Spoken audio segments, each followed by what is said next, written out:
Shadow Warrior is a first-person shooter with a twist of lime. If you saw my review of Call of Duty World War II yesterday or whatever, whenever I made that, I don't know. The days all kind of blend into each other. I don't even know how old I am or what my name is. But if you saw my review of that, you will know that I'm not a fan of first-person shooters that are basic, that don't do anything special. Like a first-person shooter can have the greatest graphics, the greatest physics, the greatest story, the greatest music, the greatest everything. The game can give you a back massage. But if it doesn't have something special going on, it's just a generic first-person shooter. And we live in a sea. As gamers, we swim in a sea of first-person shooters. You will trip over a first-person shooter on your way to the mailbox. There are so many, so they just have to stand out in some way. And Shadow Warrior does. It's not a game that has great graphics. It's not a game that has great physics or great anything. It doesn't feel very much like a AAA title, but what it does have for a first-person shooter that's unique is a katana sword. So you could actually do some close-up carnage combat. You can slice up bad guys at close range with a katana, performing all sorts of decapitations and whatnot. It is really awesome and unique for a first-person shooter. I don't even want to call it a first-person shooter because your main weapon is the katana. I mean, you get guns, obviously, but the gun combat in this game is nothing special. In fact, it's a little bit stiff. I don't like using guns in this game.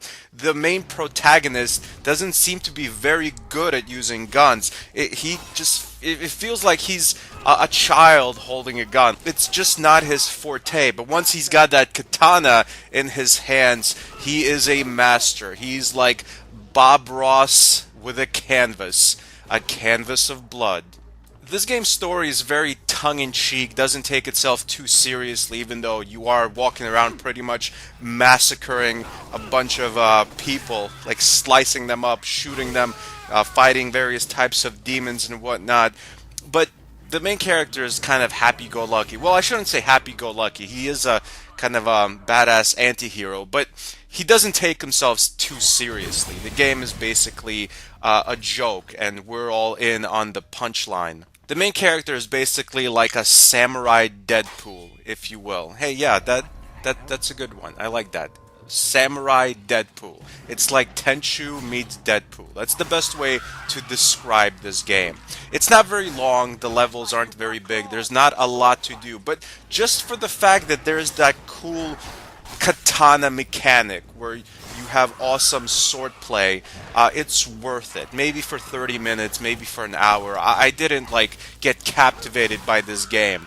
It's not a game that will eat up hundreds of hours of gameplay. This is not gonna take me in like World of Warcraft back in the day, like UFC 3 will in a month or so, where I won't play anything else but UFC 3 online for about 4 months. I won't shave, I won't go to the bathroom, I will lay in bed like Howard Hughes and just drink milk.